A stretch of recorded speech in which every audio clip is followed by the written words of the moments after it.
ఇక కాంగ్రెస్ హయాంలో గిరిజనుల వెతలను పట్టించుకోలేదన్నారు BJP state president Kishan Reddy. గిరిజనుల సంక్షేమానికి మోదీ ప్రభుత్వం కృషి చేస్తుంది అన్నారు. 100 జిల్లాల్లో 1,00,000 ఇళ్లను మంజూరు చేశామన్నారు. 45 రోజుల్లో 1,00,000 ఇళ్లకు లబ్ధిదారులను గుర్తించాము అన్నారు. దేశంలోని గిరిజన ప్రాంతాలకు 1000 కిలోమీటర్ల రోడ్లు వేయాలని నిర్ణయించామన్నారు. 100 మొబైల్ మెడికల్ యూనిట్లను ప్రారంభిస్తామన్నారు.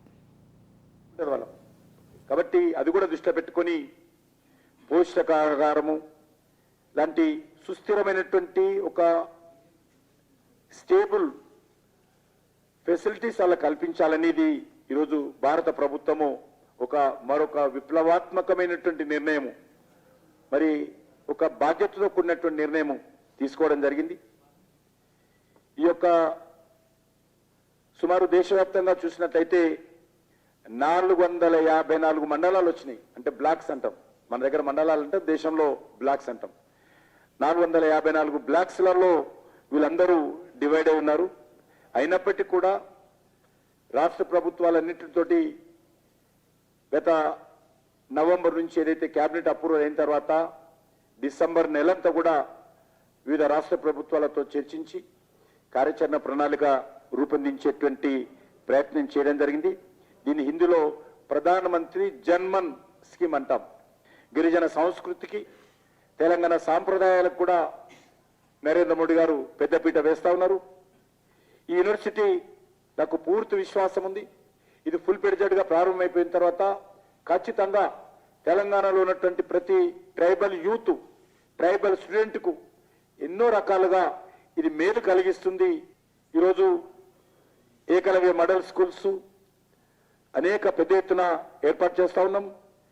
అదే కాకుండా ఈరోజు హైదరాబాద్లో ఒక ట్రైబల్ మ్యూజియం 2018లో మంజూరు చేశాం.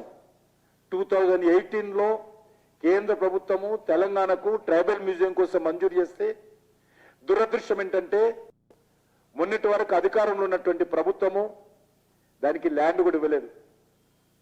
చివరకు ఇక్కడ హ్యాబిట్స్లోనే చాలా తక్కువ స్పేస్ ఉన్నటువంటి ప్రాంతంలో ఈ యొక్క వచ్చే వారంలోనే దానికి మరి శంకుస్థాపన భూమి పూజ కార్యక్రమం కూడా చేయబోతున్నాం.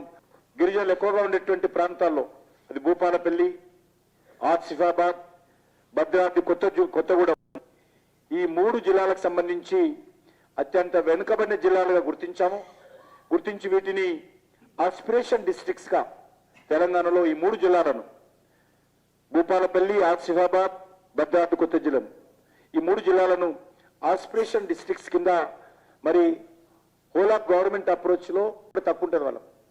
కాబట్టి అది కూడా దృష్టిలో పెట్టుకొని పోషకాహారము లాంటి సుస్థిరమైనటువంటి ఒక స్టేబుల్ ఫెసిలిటీస్ అలా కల్పించాలనేది ఈరోజు భారత ప్రభుత్వము మరొక విప్లవాత్మకమైనటువంటి నిర్ణయము, మరి ఒక బాధ్యతతో కూడినటువంటి నిర్ణయం తీసుకోవడం జరిగింది.